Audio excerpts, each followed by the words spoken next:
오늘 말씀 제목은 생명을 품은 진통과 고통이라는 말씀입니다. 미가 4장 6절에서 13절까지 말씀은 유다의 회복에 관한 말씀입니다. 유다의 회복. 기억은 안 나겠지만요, 미가 3장에 보면 유다와 예루살렘은 망할 것이다 라고 그렇게 미가가 예언했습니다. 그래서 미가 3장에 있는 예언대로 유다와 예루살렘이 멸망하고 난 다음 그 이후의 일을 미가가 여기서 말해주고 있습니다. 그런데 오늘 미가 메시지를 보니까 3장에서 끝나지 않았습니다. 3장은 예루살렘의 심판으로 끝났는데 예언서 어디를 봐도 심판으로 끝나는 책은 하나도 없습니다. 하나님의 본심은 심판이 아니라는 겁니다. 심판을 넘어서 반드시 구원으로 끝납니다. 그래서 오늘 본문도 구원의 말씀으로 끝맺음을 하고 있는데, 하나님의 본심은 당신의 백성들에 대한 심판이 아니라 구원이다. 요거를 꼭 여러분 기억하시길 바랍니다. 그래서 오늘 본문 말씀도 구원의 말씀에 해당됩니다. 먼저 이제 6절부터 8절까지는 강한 남은 자로의 회복이에요. 6절부터 8절까지는 심판받고 난 다음에 강력한 남은 자로 회복할 것이다. 9절부터 10절까지는 고난에서 구원으로, 심판이라고 하는 구원에서 구원으로, 11절 13절은 억압에서 승리로, 억압에서 승리로, 하나같이 다 구원에 관한 메시지죠. 나라가 망했지만 그러나 강력한 남은 자로 회복될 것이다. 고난에서 구원으로 넘어갈 것이며 억압에서 승리로 넘어갈 것이다. 그것을 오늘 본문이 말해주고 있습니다. 그럼 먼저 강한 남은 자로의 회복을 보여주는 6절부터 8절까지 말씀을 잠깐 보겠습니다. 6절을 보시면 야훼께서 말씀하시되 그날에는 내가 저는 자를 모으며 쫓겨난 자와 내가 환난받게 한 자를 모아. 여기 보니까 야훼 하나님은 저는 자, 절름거리고 흩어진 양을, 그래서 절름거리고 흩어져 있기 때문에 앞선 양떼들을 제대로 따라가지 못하는 그런 처진 양들을 한데 모아서 길을 잃지 않게 하는 목자가 됩니다. 하나님은 절름발이들과 흩어진 자들을 다시 모아서 더 이상 이스라엘을 흩어진 상태로 놓아두지 않으십니다. 6절은 하나님이 심판자이면서 거기 보시면 내가 환난받게 한 자라는 말은 하나님이 죄를 범한 유다와 예루살렘에 대해서 심판하신 분인다는 것을 분명히 얘기해 줍니다. 하나님은 심판자이신 건 맞습니다. 그러나 동시에 목자이십니다. 거기 보시면 저는 자를 모으며, 여기 모으다 라고 하는 것이 목자가 양떼들을 모을 때 쓰는 말이에요. 그러기에 못된 양들이 죄를 범해서 어느 정도 매를 맞습니다. 환난을 당합니다. 그러나 거기서 끝내지 않고 그 매맞은 양떼들을 다시 모으신다는 거죠. 그래서 하나님은 심판자이시면서 목자라고 말할 수 있습니다. 이사야 40장 11절을 보시면 그는 목자같이 양떼를 먹이시며 어린 양을 그 팔로 모아 품에 안으시며 젖먹이는 암컷들을 온순히 인도하시리로다.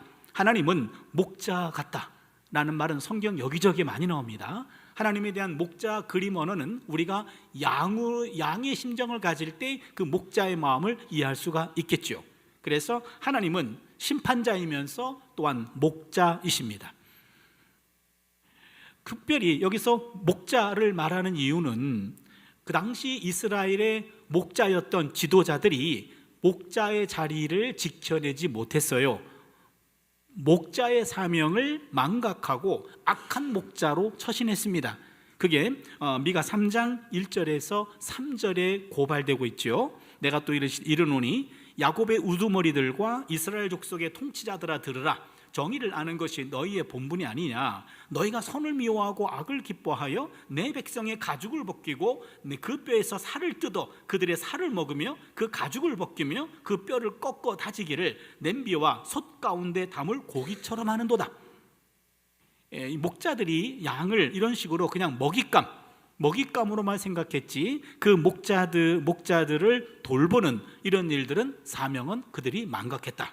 그래서 하나님이 악한 목자들 대신에 내가 참 목자로서 내가 그들을 다시 모을 것이다. 참 목자는 발을 저는 양들, 멀리 쫓겨났던 양들 무시하지 않습니다.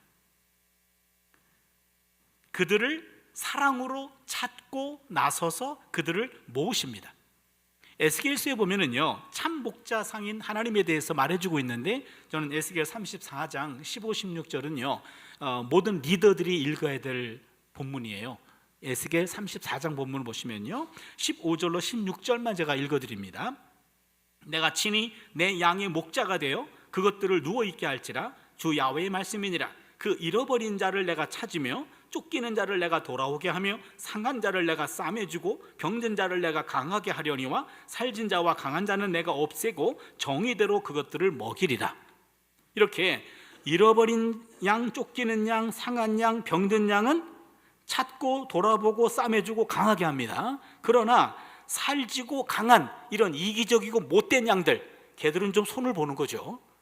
그게 바로 정의라는 거죠. 정의. 그래서 약자들은 세우고 못된 강자들은 조금 누르는, 이것이 정의예요. 그래서 하나님은 참된 목자로서 이런 참 목자상의 모습을 보이시고, 그 당시 지도자들은 악한 목자였기 때문에 하나님이 참 목자로서 그들을 모으실 것입니다. 그게 6절의 얘기입니다. 시간 너무 많이 지났네요. 6절에 이제 한 절 끝났네. 7절입니다. 속도를 내겠습니다. 발을 저는 자는 남은 백성이 되게 하며 멀리 쫓겨났던 자들이 강한 나라가 되게 하고, 나 야훼가 시온 산에서 이제부터 영원까지 그들을 다스리리라 하셨나니. 여기 보니까 지금 4장 7절에 남은 백성이 나오는데, 이 원어는 남은 자예요. 남은 자. 발을 저는 자는 남은 자가 되게 하겠다. 미가서에 보면은요, 남은 자라는 것이 두 가지 서로 다른 의미를 갖고 있습니다. 미가 2장 12절을 보시면 거기도 남은 자라는 말이 나와요. 2장 12절 보시면, 야곱아, 내가 반드시 너의 무리를 다 모으며 내가 반드시 이스라엘의 남은 자를 모으고 그들을 한 초소에 두기를 보스라의 양떼같이 하며 초장의 양떼같이 하리니 사람들이 크게 떠들 것이며. 여기에 남은 자, 2장 12절에 남은 자를 모은다 그럽니다. 2장 12절의 남은 자는 재난으로부터 간신히 살아남은 잔존자예요. 2장 12절의 남은 자는 잔존자입니다. 엄청난 재앙으로부터 간신히 살아남은 자들, 잔존자예요. 그런데 오늘 4장 7절에 발을 저는 자는 남은 자가 되게 하겠다. 여기 남은 자는 하나님의 의도를 가지고 특별히 남겨둔 정예 부대와도 같습니다. 그러기에 2장 12절에서의 남은 자는 잔존자가 되고 4장 7절의 남은 자는 정예 부대가 돼요. 같은 남은 자인데 문맥에 따라서 약간의 뉘앙스가 다르죠. 남은 자는 재앙을 받아서 간신히 살아남은 잔존자의 의미도 있고, 또 하나는 여기서는 이 특별한 의도를 가지고 하나님이 남겨둔 자라는 의미도 있습니다. 그러기에 남은 자와 남겨진 자는 조금 다르죠. 남은 자와 남겨진 자. 그래서 남은 자는 우연히 남은 사람으로 부정적인 면이 강조가 되고, 남겨진 자는 의도적으로 남겨진 사람으로 긍정적인 면이 강조가 됩니다. 그렇다면 남은 자는 잔존자라는 의미도 있고 남겨진 자라는 의미도 있어요. 남겨진 자는 정의 부대가 됩니다. 그러기 오늘 본문은 심판을 받고 남은 자인데 그 남은 자가 되게 하겠다라는 이 남은 자는 일종의 남겨진 자예요. 남겨진 자입니다. 단단해진 사람이에요. 정의 부대를 말합니다. 그냥 단순히 폐잔병이 돼가지고 이렇게 잔존한 사람이 아니라, 절망적인 그런 부정적인 의미가 아니라, 여기서는 그 모든 환난과 고통을 견뎌내고 감당해내고 단단해진 남겨진 자라는 겁니다. 그리고 이 남겨진 자들은 하나님의 도움으로 승리했고요, 죽음이나 죽음과 같은 상황을 성공적으로 극복하게 된 사람들입니다. 여기 있는 이 남은 자, 이 남겨진 자는 적극적이고 낙천적인 면이 부각이 되는 그런 면이에요. 우리가 여기 남은 자라는 동일한 표현에서 2장 12절의 잔존자와 4장 7절에 나와 있는 남겨진 자라고 하는 이 두 단어의 뉘앙스에서 우리가 같이 남아있지만 단순히 그냥 간신히 살아남은 잔존자가 아니라 그것을 견뎌내고 감당해내서 단단해진 남겨진 자, 우리 모두가 남겨진 자가 될 수 있기를 바랍니다. 오늘 본문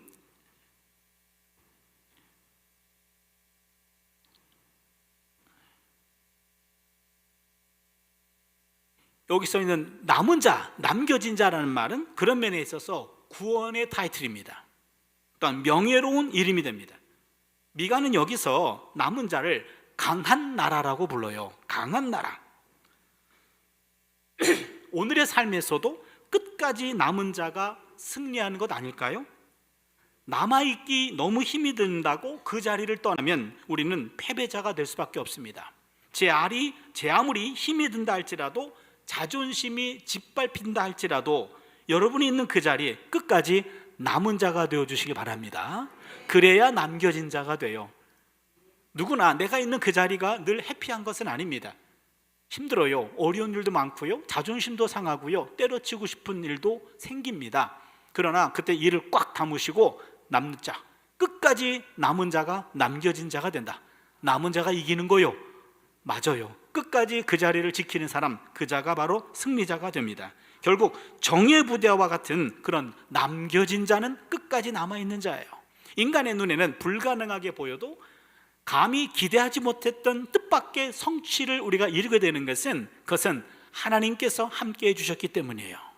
발을 저는 자, 멀리 쫓겨났던 자들은 인간적으로 보아서는 더 이상 희망이 없어 보이는 자들입니다. 그러나 이 절망적인 사람이라도 하나님의 손 아래에 이들은 남겨진 자가 됩니다. 야훼 하나님은 약자를 끝까지 포기하지 않으시고 살려내는 분이시기 때문에 그래요. 이사야 42장 3절 말씀, 제가 아주 좋아하는 말씀이에요. 이사야 42장 3절 말씀을 보시면, 상한 갈대를 꺾지 아니하며 꺼져가는 등불을 끄지 아니하고 진실로 정의를 시행할 것이며. 이게 하나님의 종들은 이런 삶을 산다라는 말인데요, 그래서 우리 하나님은 우리를 이렇게 대우하셔요. 상한 갈대 꺾지 않습니다. 꺼져가는 등불 끄지 않습니다. 이미 상한 갈대는 이미 죽었어요. 그리고 상한, 그리고 악취를 냅니다. 그럼 보통 사람들은 상한 갈대 꺾어버려요. 악취 때문에. 그리고 꺼져가는 등불, 이미 기름이 다 떨어졌어요. 그리고 등불이 지금 꺼져가고 있습니다. 그냥 놔뒀다가는 심지가 떨어지면 화재가 날 수 있어요. 그렇기 때문에 보통 사람들은 훅 불어서 꺼버립니다.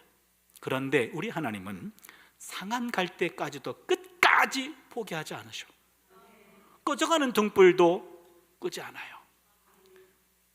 끝까지 포기하지 아니하시는 하나님, 그게 우리 하나님이시고요. 그런 하나님이 약자들을, 여기서 저는 자와 또한 멀리 쫓겨났던 자들을 끝까지 포기하지 아니하시고 그들을 돌보기 때문에 그들이 남겨진 자가 되는 줄로 믿습니다. 8절을 볼게요.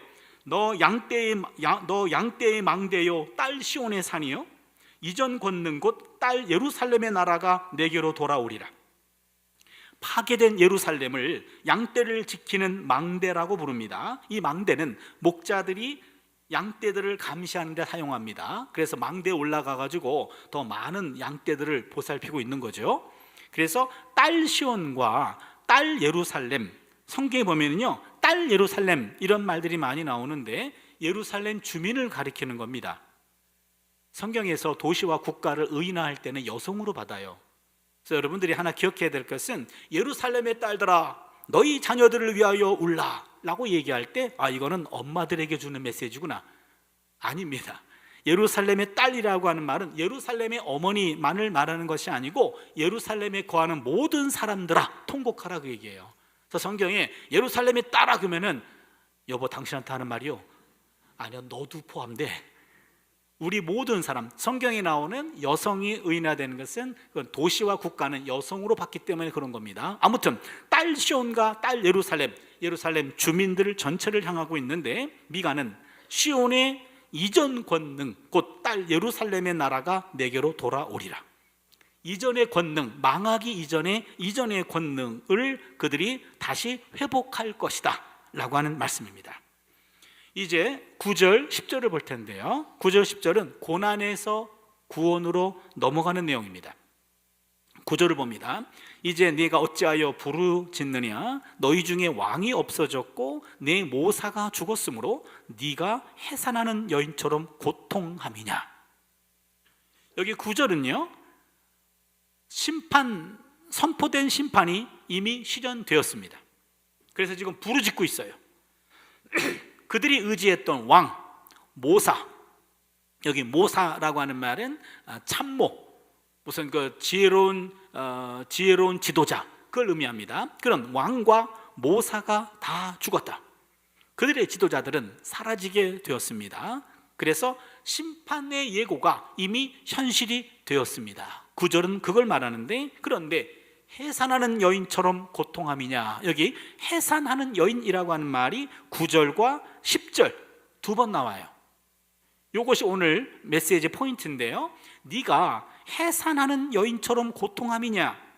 몸 푸는 여인의 고통에 대한 비유는 우리가 인간이 아주 심각한 고통과 쓰라림을 경험할 때 아이고 해산하는 여인처럼 고통스러운 모양이요, 이런 식으로 표현합니다.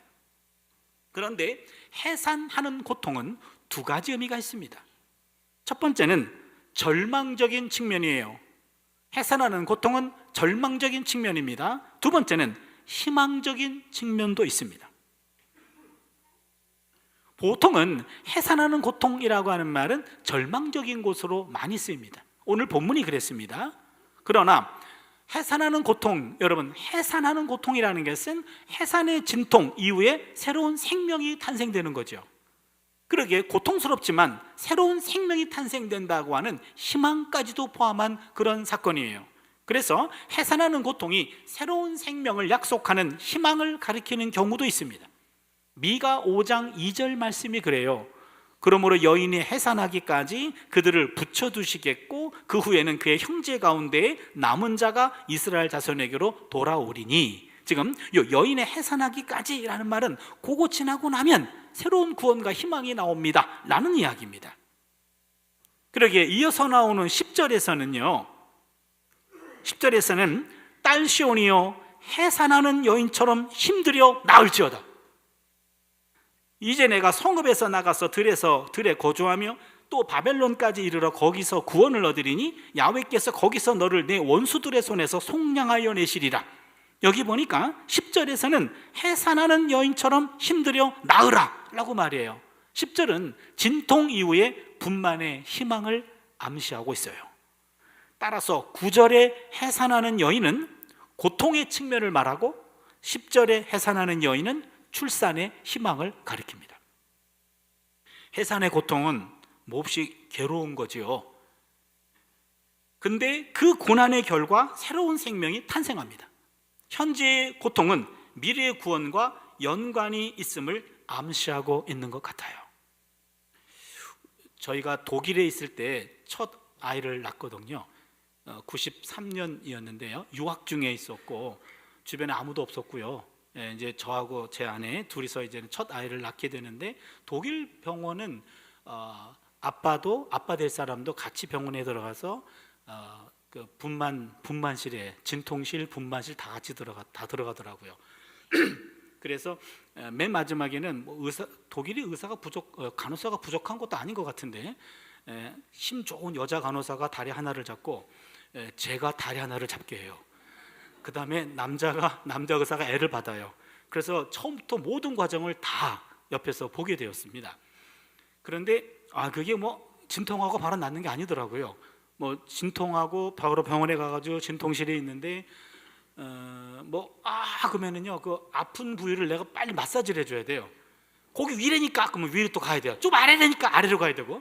근데 그냥 그게 정해져 있는 게 아니라 여기저기가 진통이 오니까 이랬다가 저랬다가 이랬다가 이거 한 서너 시간 해보세요. 그거 힘들어요. 물론 본인이 더 힘들겠죠. 근데 저도 많이 힘들어요. 한 오전에 가가지고 한 서너 시간 그렇게 했는데 아직도 나올 생각이 없고 밥 먹는 시간은 됐고, 그래서 제 아내가 좀 괜찮으니까 밥은 먹고 와 그런 거예요. 그때 제가 안 먹었어야 됐어요. 그 평생 원죄가 돼가지고요.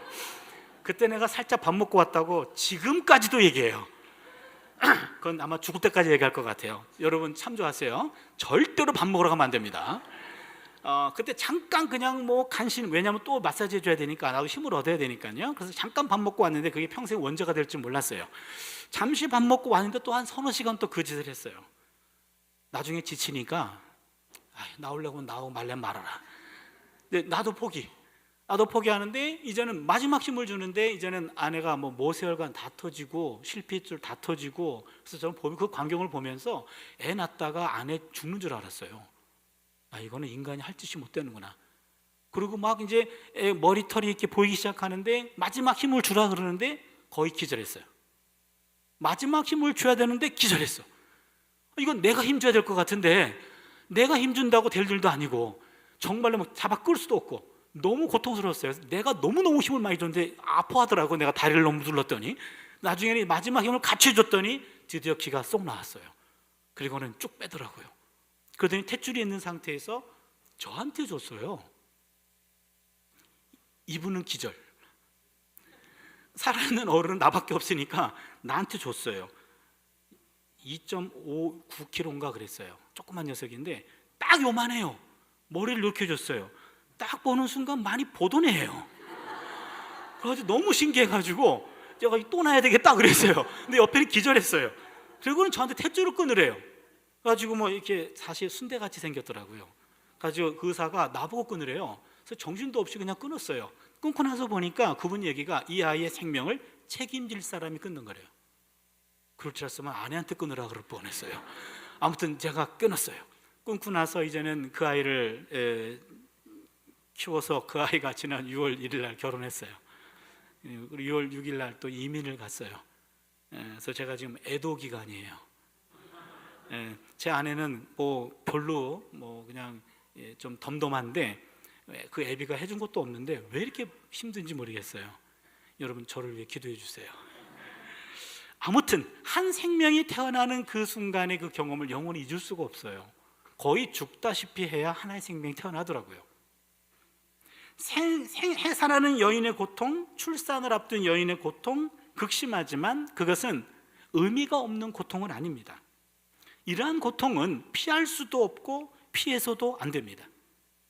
미가는 성읍에서 나가서 들에 거주하며 또 바벨론까지 이르러 거기서 구원을 얻으리니 라고 말하는데, 들과 바벨론은 심판의 자리입니다. 유배의 자리입니다. 그런데 거기서 구원을 얻는다 그렇게 얘기해요. 거기서 구원을 얻고 거기서 속량을 받으리라. 심판의 자리가 구원의 자리로 바뀐다는 겁니다.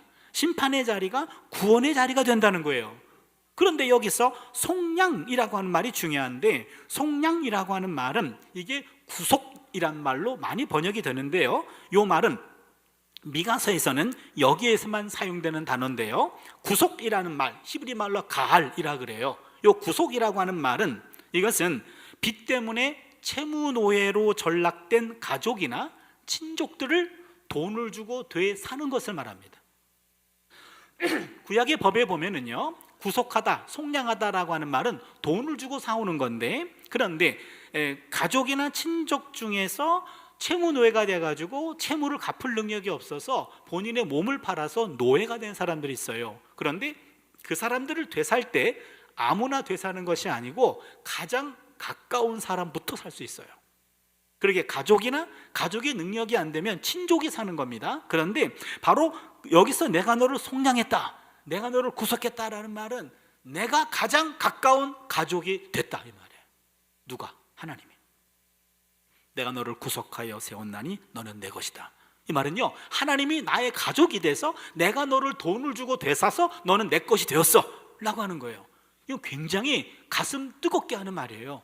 그렇기 때문에 이사야 43장 6절을 보시면요, 내가 너를 구속하였고 내가 너를 지명하여 불렀나니 너는 내 것이다. 내가 너를 구속하였고, 가을이에요. 내가 너를 돈을 주고 샀어.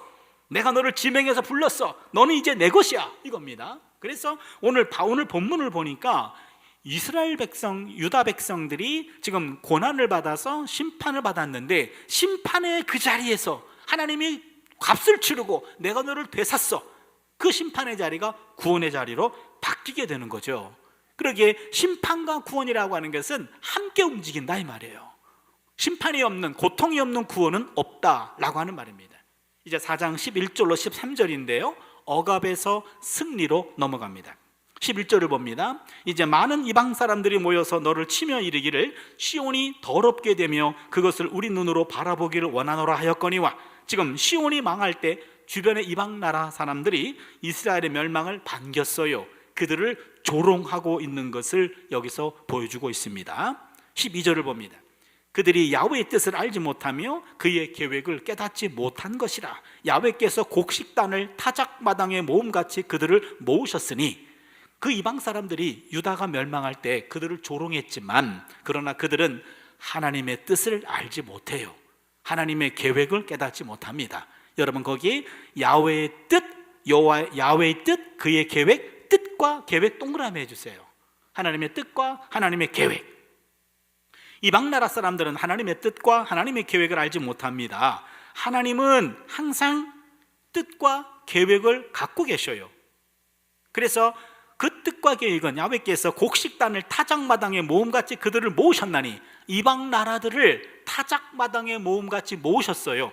근데 그들은 그것을 알지를 못해요. 어떤 계획인지. 하나님의 행동 원칙이 있어요. 하나님의 행동 원칙은 항상 약자 우선입니다. 하나님의 행동 원칙, 약자 우선. 교만하고 힘셈을 자랑하고 잘 나갈 때는 꺾어요. 그러나 그 꺾여서 구렁이에 처져 있고 힘들고 연약하고 아무런 힘이 없을 때, 그때 그를 택하십니다. 이게 하나님의 원칙이에요. 교만할 때는 꺾고 겸손한 자는 세우시는 것. 그래서 하나님은 약한 상태에 있는 사람들을 우선적으로 돌보신다. 이게 하나님의 행동 원칙입니다. 그러니까 하나님은 분명히 약자의 하나님이십니다. 시편 68편 5절을 보시면 고아의 아버지 되시며 과부의 재판장이라. 우리 하나님은 고아의 아버지예요. 또한 과부의 재판장입니다. 고아와 과부는 그들을 변호해줄 아버지와 남편이 없는 사람이에요. 약자들입니다. 약자들의 아버지가 되시고 약자들의 재판장이 되어주신다. 그래서 하나님은 약자들을 우선적으로 편들어 주시는 분, 그리고 교만한 강자들을 누르시는 분. 그래서 그 하나님의 행동 원칙을 이방 나라 사람들이 모른다는 거예요. 그래서 그들을 곡식단이 그들을 모으셨어요. 이것은 바로 그들을 심판하시겠다라고 하는 모습을 보여줍니다. 13절입니다. 딸 시온이여 일어나서 칠지어다. 내가 네 뿔을 무쇠 같게 하며 내 굽을 놋 같게 하리니 네가 여러 백성을 쳐서 깨뜨릴 것이라. 네가 그들의 탈취물을 구별하여 야훼께 드리며 그들의 재물을 온 땅에 주께 돌리리라. 여기 보세요. 그들을 억압하고 그들을 조롱했던 그런 이방 나라들을 곡식단을 모음같이 하나님이 그들을 모으셨어요. 그리고 시온을 향해 가지고 그들을 치라고 얘기하십니다. 뿔은 힘의 상징입니다.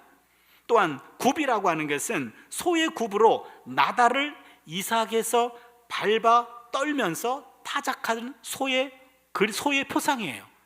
소가 이삭을 발로 밟으면서 그것들을 지금 타작하는 겁니다. 그래서 구약 성경에서 수학과 타작의 비유는 심판을 상징하는 거예요.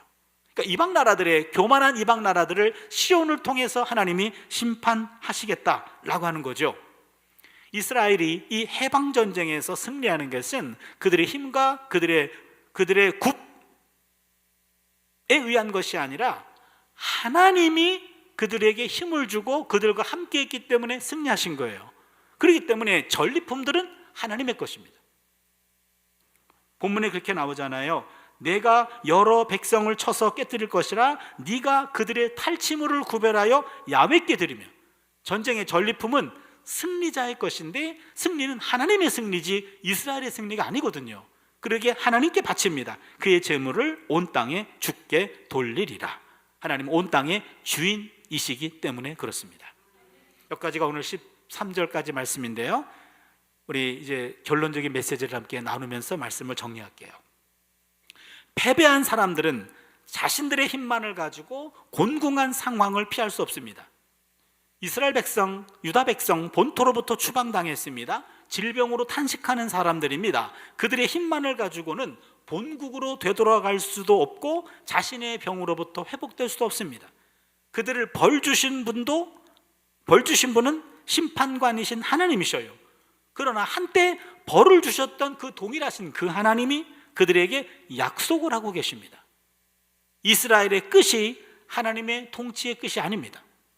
하나님의 생각은 당신의 백성들의 평안이고 미래고 희망에 초점을 맞추고 있어요.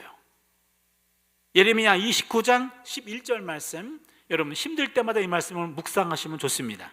야훼의 말씀이니라 너희를 향한 나의 생각을 내가 아나니 평안이요 재앙이 아니니라. 너희에게 미래와 희망을 주는 것이니라. 이 말씀이에요. 너희를 향한 나의 생각은 내가 분명히 아는데 평안이야, 재앙이 아니야. 미래와 희망을 주는 거야. 미가의 예언의 말씀에 따르면 인생에서 일정 기간 억압과 고통의 시간이 필요하다는 거예요. 인생을 살다 보면 때로는 억압과 고통의 시간이 반드시 있다는 거고요. 그것이 알고 보면 지나고 나면 필요했던 것이다 라고 말합니다. 현재의 고통은 무익한 것이 아니라는 겁니다. 현재의 고통은 해방의 기초가 되고 현재의 고통은 해방의 토대가 된다는 거죠. 현재의 고통은 해방을 준비하는 겁니다. 우리가 당하는 그 고통이 아까 남은 자가 당하는 것이 아니라 남겨진 자가 되는 과정이고, 또한 해산의 고통이 단순히 절망적인 고통만이 아니라 해산 이후에 새로운 생명이 탄생한다고 하는 그런 창조적인 진통이라고 하는 거죠. 창조적인 고통이라고 하는 겁니다. 열방이 예루살렘을 치러 모여왔지만 정작 산산이 부서지는 것은 예루살렘이 아니고 예루살렘을 치러 온 이 열방 자신들이었습니다. 예루살렘은 열방의 조롱과 모욕거리가 되었지만 하나님은 오히려 예루살렘을 들어서 열방이 자랑하는 재물을 밟으셨어요. 여기서도 구약 전면에 흐르는 약한 자를 들어서 강한 자를 치시는 하나님이 여기서 증언되고 있습니다. 사무엘상 2장 6절 10절인데요 6절 7절만 좀 보려고 하는데요, 야훼는 죽이기도 하시고 살리기도 하시며 스올에 내리기도 하시고 거기에서 올리기도 하시는도다. 야훼는 가난하기도 하시고 부하게도 하시고 낮추기도 하시고 높이기도 하시는도다. 이게 하나님의 계획입니다. 약한 자를 들어서 강한 자를 치시기도 하신 하나님. 예루살렘은 바벨론 유배지로 끌려가는 심판을 두려워합니다. 마치 해산하는 여인처럼 고통스러워하고 고통을 호소합니다. 그러나 그들이 가장 낮은 곳에 있을 때, 그들이 가장 작을 때, 그때 하나님은 그들에게 큰 힘을 발휘할 수 있도록 새로운 힘을 부여해 주십니다. 예루살렘은 가장 낮아지고 열방의 조롱거리가 되었을 때, 그때가 도리어 그 낮아진 자신을 들어쓰시는 하나님의 열방을 부수는 그 때라는 거예요. 약할 때가 강할 때라고 하는 거예요. 그래서 우리가 고린도후서 12장 9절 10절 말씀 잘 아시죠? 나에게 이르시되 내 은혜가 네게 족하도다. 이는 내 능력이 약한 데서 온전하여짐이라. 그러므로 도리어 크게 기뻐함으로 나의 여러 약한 것들에 대하여 자랑하리니 이는 그리스도의 능력이 내게 머물게 하려 함이라. 그러므로 내가 그리스도를 위하여 약한 것들과 능력과 궁핍과 박해와 곤고를 기뻐하노니 이는 내가 약한 그때에 강함이라. 하나님이 당신의 백성에게 내리는 심판은 결국 구원을 위한 겁니다. 하나님의 백성은 다가오는 심판을 피하지만 말고 때로는 당당하게 그래서 직면해야 돼요. 오늘 본문에 딸 시온이요 해산하는 여인처럼 힘들여 나을지어다. 이게 오늘 키워드입니다. 딸 시온이요 해산하는 여인처럼 힘들여 나을지어다. 그 고통스러운 그 고통을 피하지 말라는 거예요. 고통을 감내하라는 겁니다. 고통을 감당해야 되라는 거예요. 그 고통을 지나고 나면 새로운 생명이 탄생한다는 거죠. 고통을 피하지 말고 도망가거나 모면하려 하지 말고 심판에 직면하고 포로됨과 유배살이를 당당히 맞이하라는 의미입니다. 그것이 회복의 지름길이라는 거죠. 심판을 받으면 모든 것이 끝난 것 같지만 심판이야말로 당신의 백성을 향한 하나님의 은혜로운 손길이기도 해요. 심판이 손길이기도 해요. 가장 고통스럽고 참담하고 너무나 먼 곳까지 이르렀다고 여겨지는 바로 그 자리, 바로 하나님의 구원을 경험하는 장소가 될 수도 있습니다. 사람의 길이 끝나는 곳에 하나님의 길이 시작된다는 말이 있어요. 이게 사람의 길이라고 할 때는 그것이 길로자예요. 한자로 길로자예요. 그런데 하나님의 길이 시작된다, 그건 길도자예요. 한자를 모르시는군요. 사람의 길이라는 것은 길로자. 이게 방법이 없네. 길로자 있잖아요. 무슨 로, 그죠? 그래서 사람의 그 길로자가 끝나는 곳에서 하나님의 길도자, 하나님의 도가 바로 시작이 된다. 그래서 해산하는 여인은 곧 태어날 아기를 생각하면서 힘을 모아요. 마지막까지 힘을 모아요. 죽음의 고통에 도전합니다. 그러한 상고를 겪어야 새로운 생명이라는 선물이 주어지는 법이에요. 심판 이후에 주어지는 구원의 선물을 믿음으로 바라보고 현실의 고통을 회피하지 말고 감당해내자, 이거예요. 당신을 향한 하나님 아버지의 생각과 본심을 붙잡으면서, 저는 하나님의 생각, 아까 예레미야 29장 11절이었죠. 야훼의 말씀이라 너희를 향한 나의 생각, 요 하나님의 생각, 심판이 아니고 평안이라 그랬죠. 재앙이 아니라 그랬죠. 또한 예레미야 애가 3장 33절을 보시면 주께서 인생으로 고생하게 하시며 근심하게 하심은 본심이 아니시로다. 이 하나님의 생각과 하나님의 본심, 하나님의 본심은 우리가 고생하는 거 아니에요. 우리가 근심하는 것 아닙니다. 고난과 근심의 순간이 있어요. 그러나 거기서 끝장나는 게 아니라니까요. 그거를 통해서 극복해내는 것이 하나님의 본심인 줄로 믿습니다. 하나님은 오늘 우리에게도 동일한 명령을 주십니다. 내 자녀들아, 해산하는 여인처럼 힘들여 나을지어다. 진통과 고통의 순간은 새 생명을 키워나가는 시간입니다. 진통과 고통은 생명을 품고 있습니다. 따라서 진통과 고통의 자리는 희망을 만드는 자리고 생명을 만드는 자리예요. 한 평화운동가인 시인이 글과 사진을 보면은요, 이런 게 있는데요. 흰 옷을 입은 농부 두 사람이 거친 땅을 일구는 사진 옆에 이 시인이 이렇게 시를 써내려갔어요. 한번 볼게요. 사막을 달구는 태양이 저물어가면 흰 잘라비를 입은 수단의 농부들은, 아프리카입니다. 수단의 농부들은 나일 강물을 끌어다 이랑을 내고 씨앗을 뿌린다. 거대한 모래폭풍이 한번 휩쓸고 지나가면 그동안의 노고는 흔적도 없이 사라지지만 말라 죽으면 다시 심고 또 말라 죽으면 다시 심는 일을 원망도 불평도 없이 해나간다. 그렇게 한 걸음 한 걸음씩 나일강 주변으로 푸른 띠를 이루며 넓어지는 농토와 숲, 날마다 반복되는 농부들의 성사 덕분에 오늘도 불타는 사막에 푸른 생명이 자라난다. 나는 걸음마다 황무지를 늘려가는 사람인가? 걸음마다 푸른 지경을 넓혀가는 사람인가? 그려집니까?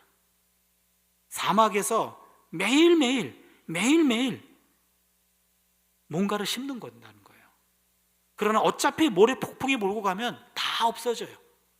그러나 그 다음날 또 심는다는 거예요. 또 모래폭풍 오면 다 없어져요. 그러나 그 다음날 또 심는다는 거예요. 계속해서 심는 겁니다. 그런 사람들 때문에 그 사막이 조금씩 이렇게 녹음이 부져지는 그런 나무가 자라나고 있고 생명의 식물들이 자라나고 있다는 거예요. 어렵고 고통스러울 때 투덜거리거나 원망하는 건 누구나 할 수 있어요. 투덜거림은 약자의 버릇이에요. 투덜거리는 거 많이 하는 사람 있으면요, 나는 약자입니다 라는 그런 버릇이에요. 하지만 공경에 처해서도 묵묵히 자기의 할 일을 하는 이들도 있어요. 그들은 숙명론에 무릎 꿇지 않습니다. 숙명론에 무릎 꿇지 않기로 작정한 사람들이에요. 역경과 고통을 좋아할 사람 어디 있겠습니까? 그러나 역경은 언제든 불청객처럼 찾아와서 우리를 괴롭히고 삶의 방향을 틀어놓아요. 모래폭풍이 불어오는 것은 어쩔 수 없는 현실이지만 말라 죽은 작물 위에 새로운 씨를 뿌리는 것은 인간의 강고한 의지입니다. 생명은 저절로 주어지는 게 아닙니다. 생명은 만드는 겁니다. 농토와 숲이 푸르름을 유지할 수 있는 것은 어리석어 보이는 농부들의 그런 끈질김 덕분이에요. 요 끈질김, 생명을 품은 진통과 고통을 회피하지 말자고요. 사막에서도 생명을 만들어가는 이 누비아 사막의 농부와 같이 생명을 위한 진통과 고통을 끈질기게 감당하고 결국에 새 생명을 맞이하는 삶이 될 수 있기를 바랍니다. 우리가 당하는 그 고통, 단순한 고통이 아니라 진통이에요. 해산의 그 진통입니다. 그 진통을 감당하자고요. 끝까지 감당하자고요.